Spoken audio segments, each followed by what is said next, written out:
This is Head Notes, a podcast from Whitehead Monckton. Hello, my name's Judith Harling-Coward. I am a senior family solicitor at Whitehead Monckton, supporting modern families and offering surrogacy advice to intended parents. Today we're going to talk about, this is our second podcast, we're going to talk about the practical and emotional tips for intended parents considering or currently embarking on their journey through surrogacy.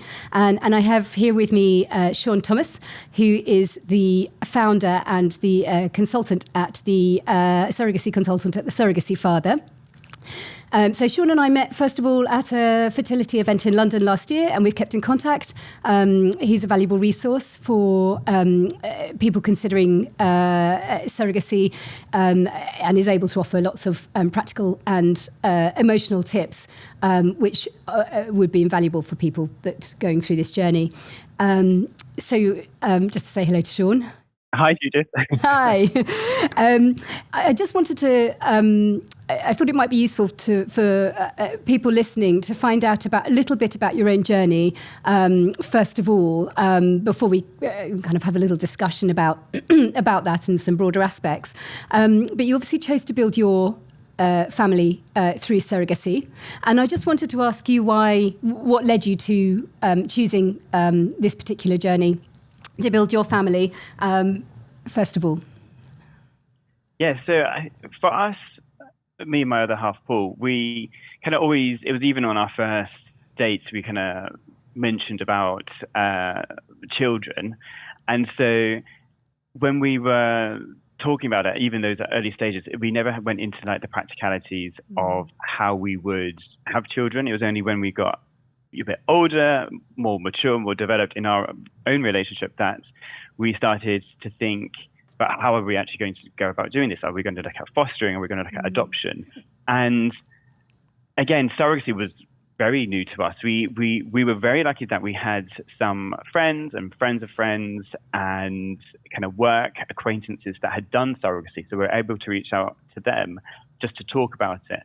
But for us, we kind of decided that surrogacy was right for us in how we wanted to build our family. We wanted to have those newborn kind of cuddles, sleepless nights, and we kind of wanted that biological connection with our children. So that's how we thought about our path to parenthood. But everyone's path to parenthood, whether you're single or in a relationship, is very unique and different. But for us, how we envisioned having our children. Thank you. And was there anything in particular that you ended up having to factor into your decision making that you didn't initially you didn't expect to have to consider? So I think before you start talking to other intended parents, and you might start to engage with a lawyer or an agency, just having those initial conversations, you kind of think about the clinics, the costs, the timelines, but there's other things that I don't think people necessarily think of right at the beginning, such as medical care in the destination where you do surrogacy, such as the NICU costs, if you need private health insurance, emergency birth plans, if they're not that you can plan an emergency, but just being prepared to have a hospital bag for baby, for surrogate, and for yourselves if you need to stay overnight. Just things that you need to be aware of that sometimes you can't factor in, or we thought of, is like the political changes in the destination, whether there's going to be a new government in the next year or two, whether that is looking more conservative or left wing, and any immigration changes as well. Things that is important to factor in that we probably didn't linger too much on because we just weren't aware of them until we got further down the line, or maybe an intended parent that we were talking to who was ahead in their surrogacy journey had encountered, and they kind of given us that hint or tip to consider. So there's always going to be things, you're never going to be 100% prepared, but I always talk about building your team. You could do a month of research, you could do 12 months of research. And I see this a lot with the intended parents that I work with at varying points of their surrogacy journey. And it's very much what I say, it's about building that team that will get you give you that support throughout, and it's more about building that team rather than the length of research you need to do, because surrogacy almost forces you to become comfortable with uncertainty, because there's so many factors that are uncontrollable. Probably have to be, pretty agile, don't you? Because there's such a multifactorial aspects and changes throughout the process and considerations. And did you find, we'll talk a little bit more about the emotion later, but did you find the journey emotional in ways that you didn't expect or that surprised you as well?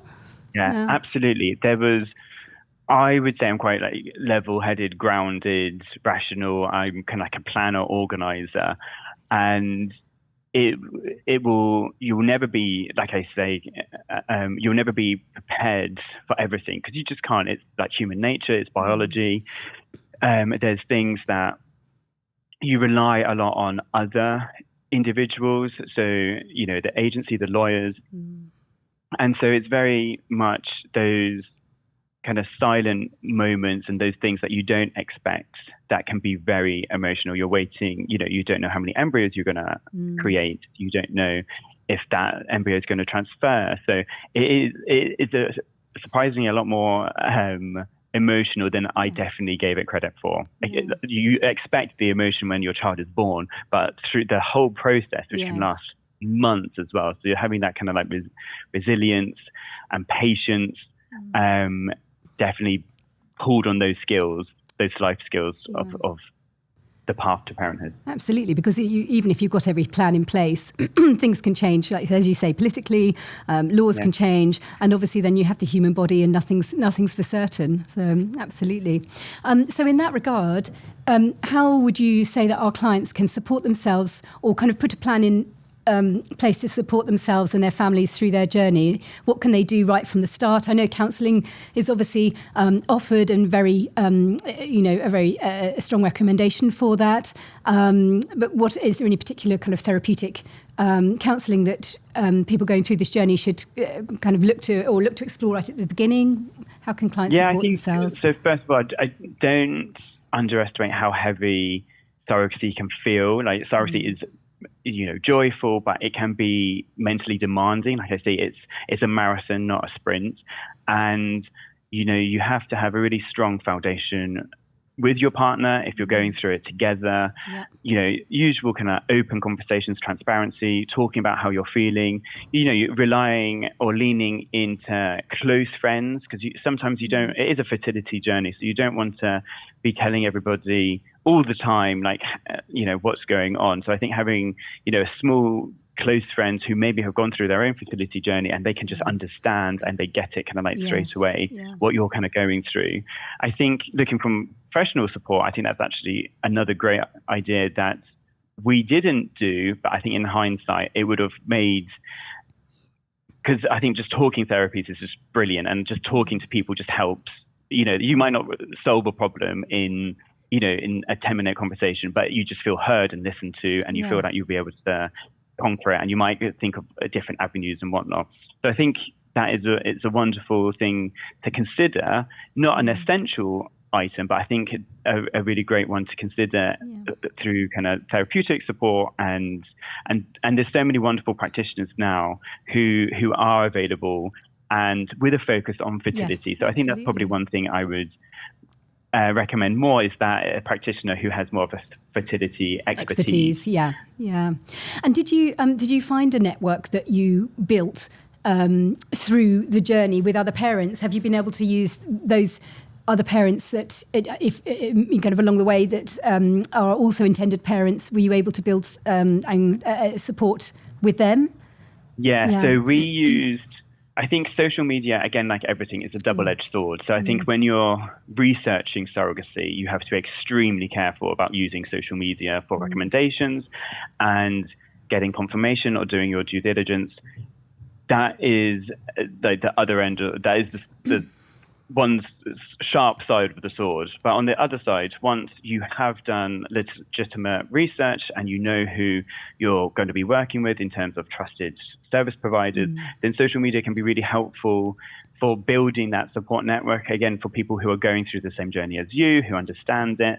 And so we ended up, we were not like massive on social media. We're kind of like that day and age where we're probably have 500 friends or something on Instagram and things like that. And so we used it just to be inquisitive about the parenting style and skills, rather than using it to find credible service providers. So that was something that we've really built, and we've built, like, we've made friends, we've made, and they've got children either born in the same city as us or the same country, or they live where we live in the UK. And just building that sense of community is really wonderful, knowing that, as our children get older, you go, how did you get on with first day of school? Or, how did you address, like, how did you talk about Santa? Things like that, which is wonderful because they're the same age and they have the same family makeup. So they're going to be born via surrogacy, and for us, born into a household of two dads. Yeah, that's lovely, isn't it? So there'll be some huge relevance there for them to enjoy. That's brilliant. In terms of talking about kind of destination and how you picked where you went and what decisions you made, surrogacy is banned in a lot of countries, which immediately rules them out, including several European countries, which still blows my mind somewhat. So from my perspective, it's really important to check the current laws. Obviously, some countries are very restrictive in the surrogacy that they offer. So that could be that they only offer to heterosexual couples or single women only. And in some couples that can prove that they have some infertility issues, which would normally be the case in the surrogacy journey anyway. And obviously some countries criminalise intended parents of the same sex. So there's a real, you can't just pick your ideal country, can you? So I just wanted to know if you could talk us through the process that you went through, or what would be helpful for clients that are about to embark on their journey. Absolutely. And there's, like everything in life, nothing is perfect, and there's always compromise, and there's not a perfect destination for surrogacy. There's pros and cons, and there's a lot of countries that will have stronger pros than cons. But my job as being an independent surrogacy consultant is talking about those cons, because you're going to find those positives quite easily through kind of like marketing strategies. Yes. So it's really understanding what are the disadvantages and having that clarity and that understanding and being well informed. So like you say, for us, it was looking at the handful of options around the world and in the UK where you can do surrogacy and what that means from a legal aspect, because you have the law in the UK, but you also have the law of surrogacy where internationally or abroad where it is very different. Yes. And even one law in the UK will be different to one law in the US, in Mexico, in Colombia, and etc. So you need to have that understanding of what the law is. So that's the one first thing. It was and like, whether it will work for you and your exactly. What is the law around surrogacy in that country, and what is the law around legal parentage? Because those are two very different questions. Then it's kind of looking at the ethics. We didn't want surrogates or women being exploited. So that was really high on our agenda. It needed to be LGBT friendly because we're two gay men, and then other aspects, timelines and costs. Surrogacy is not cheap, and that can range drastically depending on the country that you're looking to do surrogacy. So there's so many factors, and that's where it can get very overwhelming, and you're not sure where to start. You feel like you might figure something out, and then you move on to like the legal aspect, and it actually puts you back to square one. So I always advise, take the destination first, and then once you're happy, knowing everything around that destination, from before you start to how you're getting home with your child, everything in between, like the medical, the legal, the emotional support as well, and the ethics around surrogacy in that destination, picking that destination first, and then starting to delve into the agencies, because then the agencies have different programs, different packages, and it's always the details in the or the devil's in the detail.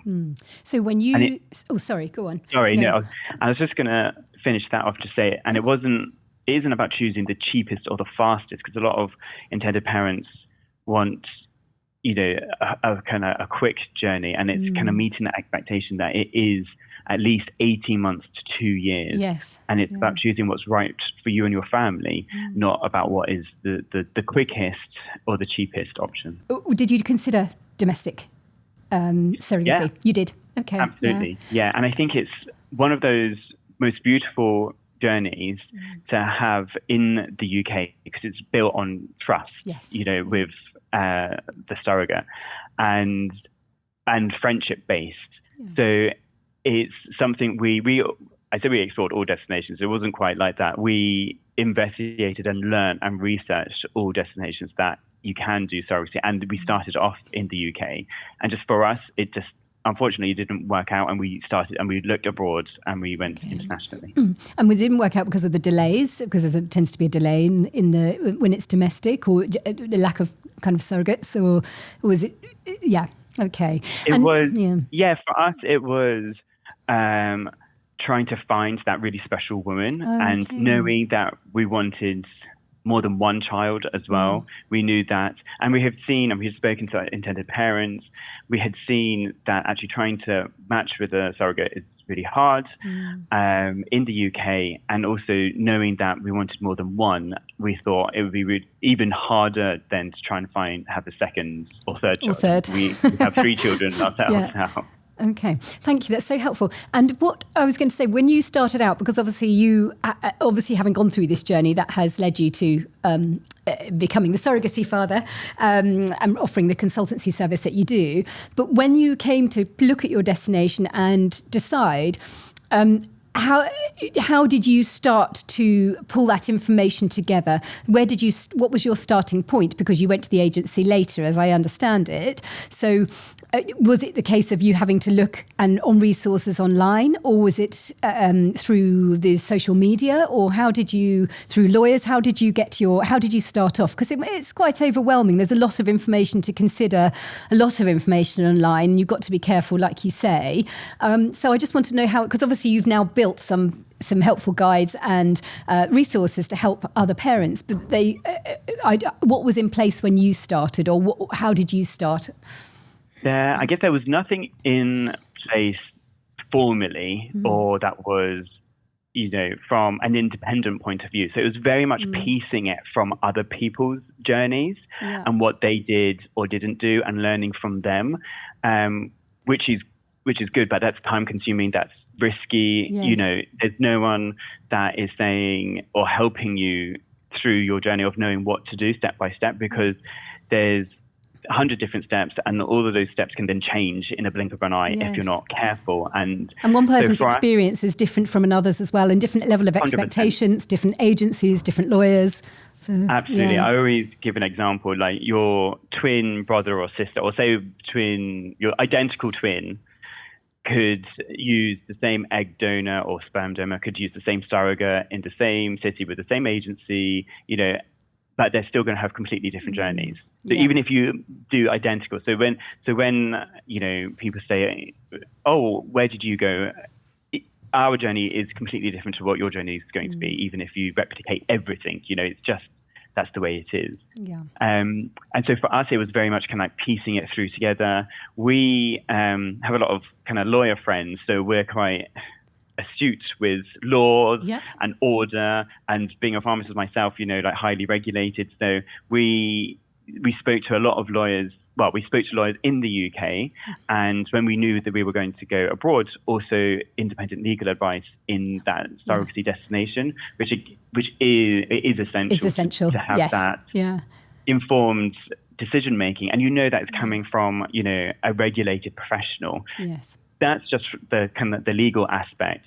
The other part was just ourselves trying to put it together in terms of then what agency we're going to choose. How do we know that the agencies are recruiting surrogates ethically? What it put in place in terms of medical care for the surrogate, and then when the child is born, is that child going to be a citizen of that country?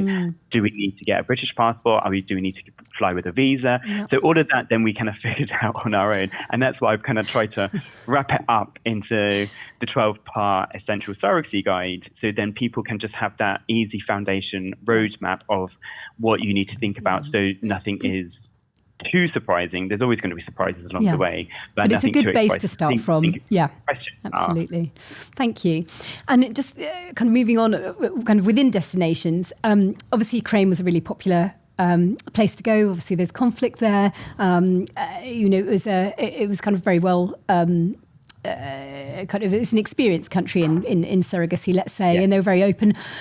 Mexico is also, I understand, a top spot to go. What's the landscape looking like for kind of countries in Europe and the wider world for 2026? So, any trends? Yeah, absolutely. The landscape is definitely shifting. There's something that intended parents really need to understand. There's emerging destinations in Eastern Europe. So I always say, if a destination is new or if something's new, it doesn't always mean it's better. And so I see these emerging destinations such as Albania, Armenia, and they do have good kind of regulation and legislation in place, but there's also a lot of other aspects to think about if you are going to those destinations. So with Ukraine, the situation has understandably changed things with the war. Mexico continues to be popular, but again, it has quite a fragmented legal system and it's quite variable depending on the state, clinic, and legal advice. In Mexico, it's a must to have very strong legal counsel because there's 3 different kind of legal processes that you can decide upon. And so that's really important to work with a trusted, vetted legal professional in Mexico, but also in the UK. I think getting that legal counsel in the UK just gives you an understanding of what the law is in the UK. So, for example, when you come back from said country, you know what the legal situation is in the UK. Hopefully they'd have done that before, looked into that before they've gone. Well, exactly. And that's at an early stage.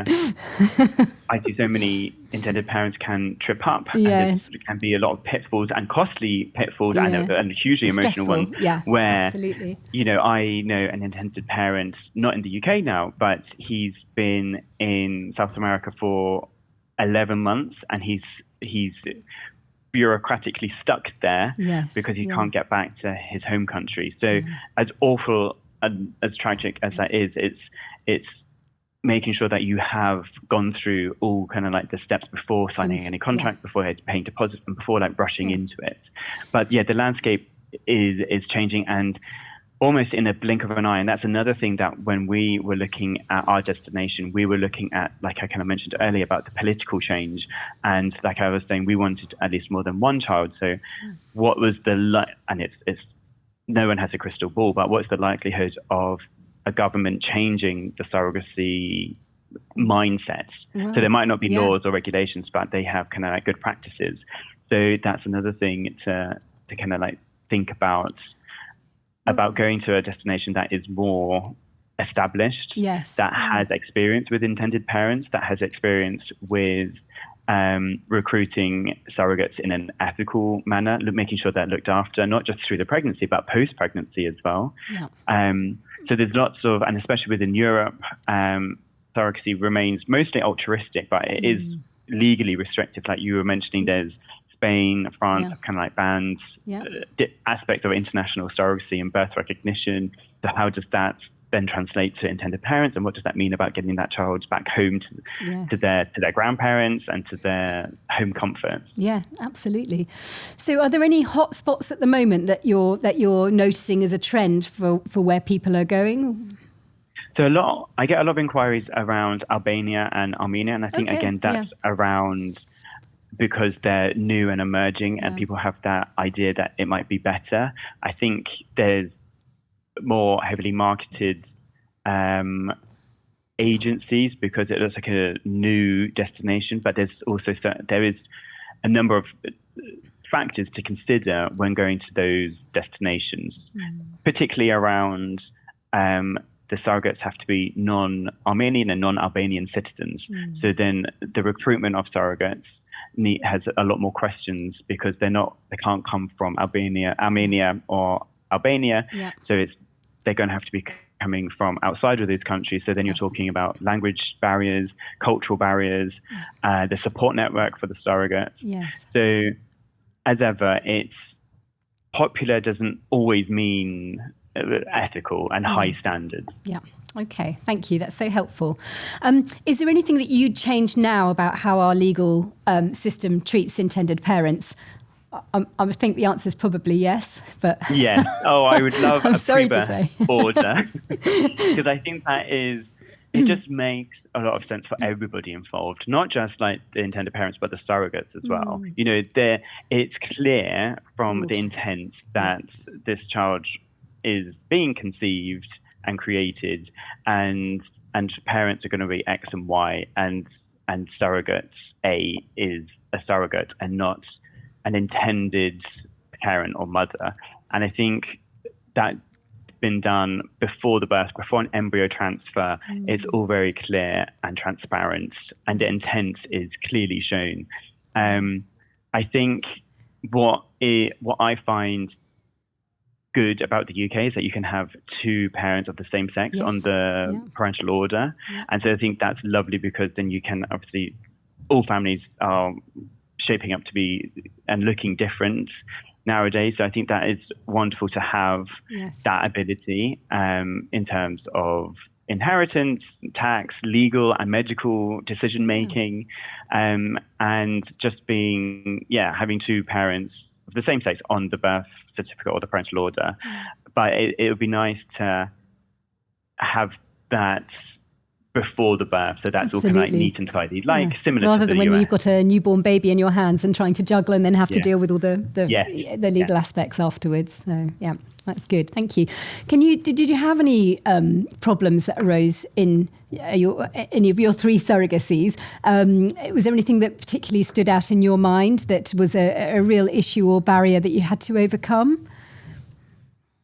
I think. Most surrogacies are smooth going. So we've raised some red flags, but it is a positive journey for really most people going through it. There are obviously stresses and strains and roller coaster kind of all the way through a little bit, but most of the stories have positive outcomes. But if there's anything that you would, and that's the thing, you like anything, there's clickbait journalism, so you're always going to read and hear about that slightly exaggerated. And even I did that with an example with the gentleman who's been stuck abroad, and that wasn't in Europe.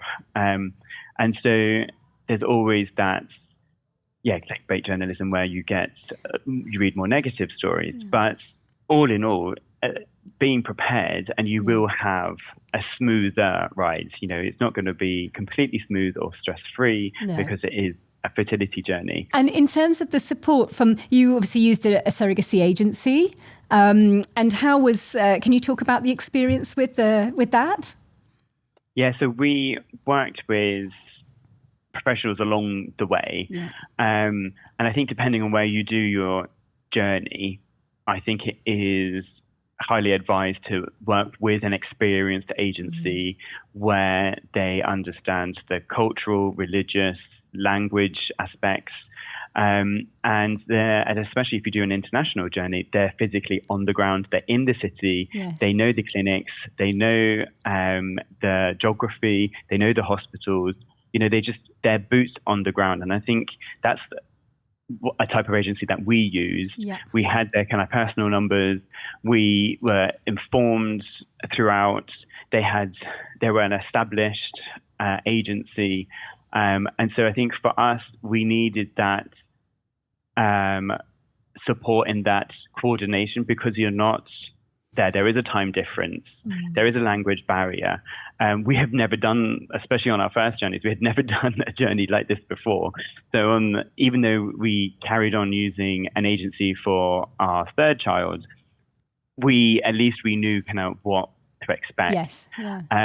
But I still couldn't coordinate the hospital visits, the scans, when the surrogate was going kind of like into hospital for her appointments, if she needed X, Y, and Z. That's still an awful lot of kind of work to manage, and especially if you haven't done it before. So for us, you want to work with organizations, whether that's the clinic, agency, or lawyers who have that personalized care and who have that well-established reputation of being reputable. Yeah, good, perfect. And in terms of your experience of the legal aspect of becoming a father through surrogacy, can you comment on that? Do you think it's essential to take legal advice in your home country and in the destination country? You've mentioned that briefly, but just kind of explore that a little bit. And I think that's where intended parents don't think of as well. You need two sets of lawyers, and I always think it's essential in both countries. So you need legal advice in your home country and in the destination where you're doing surrogacy. Like I was saying, like the laws are different in both, and so skipping, and this is where I think intended parents can tie themselves up in knots, especially at the end of the journey or nearing the birth, because skipping legal advice, I think, is one of the biggest risks I see intended parents take, because they leave that to one side, or they might want to, save some money. And don't get me wrong, surrogacy is expensive. But that is probably the biggest part where I see the intended parents getting wrapped up and getting into trouble because they weren't familiar with the laws and the change in laws and immigration and how you're going to get your child back. Because I think when you talk to agencies, they will talk up until the birth of what they're going to do, but not the bit post-birth and what actually happens there. And that can be obviously the most stressful part, because you've got a newborn child. You might not be, even if you do a domestic journey, you might not be in the city or the county that you're from.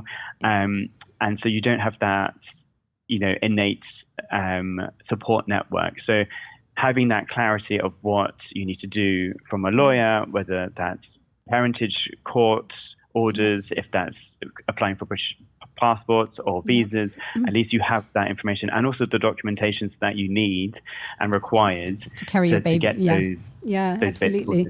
Yes, it's not just a family surrogacy lawyer in your local country, but it's obviously the international, the country of destination as well, but also the immigration lawyer as well is most often needed to ensure that everything goes smoothly and the baby comes home without delay to the UK. In terms of any red flags, it doesn't have to be about, not necessarily about the law, but in terms of any red flags or absolute no-nos for you that you would think it would be helpful to highlight to intended parents so they're aware of these right from the start of their journey, can you think of anything that's your biggest red flag that might help them? So I think I'll give it a couple. So I think, or a few. So agencies that won't let you speak directly to the surrogate, I think that is a big red flag. I think you have to have direct contact with your surrogate, of course. Like, she's this wonderful lady who is doing an amazing gift for you and very generous. So I think you have to have that dialogue and that communication with the surrogate. I think anyone who's responding almost too quickly, pressurizing you to make a decision, to sign a contract, to pay a deposit. I think in any aspect, even if you're buying a car, if you're feeling pressurized, then again, you need to pause and stop. And I think that is a red flag. Being told, being quoted, oh, everybody does it like this, or don't worry about that. You want to be informed. You want to make sure that the service providers that you're using are legitimate and they're able to, if a problem does arise or if there's a query that needs resolving, that you have that confidence right at the beginning that they will be able to help you. Absolutely. I guess there's, like anything in life, if it sounds too good to be true, then you probably need to do a lot more research or find more of a vetted, trusted source that is impartial. And I guess from a clinic point of view, if they're not willing to offer kind of some sort of statistics or full medical report, you've got your gut. So I think you can rely, especially because there's so much information out there, and a lot of it can be misinformation, especially with social media now and sales pitch and marketing strategies. I think those kind of using your gut to say, oh, it just doesn't feel right, then it probably isn't right, and going to a source that you feel a lot more comfortable with. Good. That's such helpful guidance there. When you talk about stats, are you talking about the stats, for example, that it's a proven successful surrogate from before, or more about that they've had the stats of how many surrogates they've perhaps dealt with in a particular destination or in circumstances of your own family situation? Is it all of that you're referring to, or probably more wider than that and broader, or just like fertility stats? So like number of, like, would they transfer 1 or 2 embryos? For me, I think if there's an agency or clinic that is transferring 2 embryos, I think again that is, I wouldn't say it's a red flag, but it's probably an amber flag. And there's discussions that people can have about their choice of having double embryo transfers versus 2, I think, versus 1, sorry. I think from a professional point of view, I think an ethical, sensible, reasonable agency and fertility clinic will only offer single embryo transfers because it means that it's safer for the surrogate and the baby and less complications. And so in terms of the fertility clinic stats, it's just that they're open around the success rates, their I don't want to say failure rates, but just what their maybe medical processes are, just so they're kind of open and transparent about how they operate and what information can be public and things that you can research and find out. So you can see that, are they regulated? Who are they regulated by? Is that an official governing body? That more of the higher brow thing. Yeah, that's brilliant. Thank you. And I just wanted to really kind of finish off with going back to kind of the story of your children's birth. So certainly from the court's perspective, in England and Wales, it's important that that children know where they come from. They understand their own journey and how wanted and how special they are. Have you discussed your children's journey with them, the story of the conception and their birth? How important do you feel that it is, with sufficient guidance to support you with this? Can you talk about that a little? So, yeah, we talk about it, like I say all the time, as often as we can with a busy life with 3 young children. But we have photos of the surrogates on our fridge. They know that Tomas was in Auntie Diana's tummy sleeping. They know where they were born in South America. They're bilingual in Spanish. So for us, it's we've got kind of like books around surrogacy and 2 dads. And so we're very open and proud of their conception and that they were born via surrogacy. And I think, like anything, it's always best to be as open and as transparent, using age-appropriate language as early as possible. So they just grow up knowing, I have 2 dads and my surrogate was Judith. So you're not, it's something that they're like, that's how life is. Grow up. Yeah, absolutely. Yeah, and it's like normalizing it. And I think we're very proud of their story, and we want them to share and learn that they're proud of their story as well. So we were on holidays last summer, and it was our older son. He would have been just under 3. He was, and he was saying in the whole plane he's got like 2 dads. And then there was another boy who had 2 dads as well, and he was almost put out how he had 2 dads because he thought he was unique by having 2 dads. So that's sort of like normalization.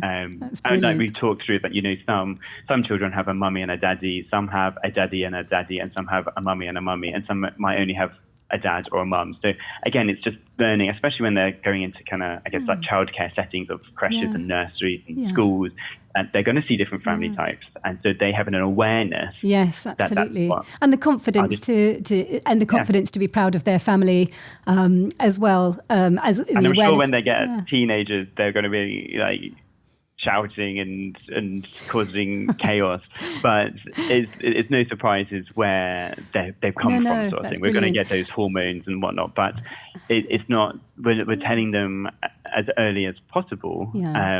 Like I say, in an appropriate language for kids. So when they are growing up, it isn't They know it's accepted, and then they're confident about it, which is so important. And also from the court's perspective as well, it forms part of a very important part of the witness statement. The court wants to know whether the child, what they want to know that the child is going to be told and how they're going to be told, and that's such an important factor that they part of it is growing up without any shame around it. It's got to be very much normalised and supported, and as an exciting part of how special they are to have arrived via this journey. So that's brilliant. Thank you ever so much. I think that probably brings it to a wrap for today. So thank you ever so much for your input. Really helpful guidance for intended parents out there considering embarking on a surrogacy journey. And I think the clear message is to make sure that you seek early advice for both the not only the legal advice at an early stage, but also the emotional and practical support as early as possible. And that's only going to help parents kind of plan ahead and be prepared for the journey that they're going to go on to build their family. Yeah. So absolutely. No, it was a pleasure. Thank you so much. Thank you so much. You take care.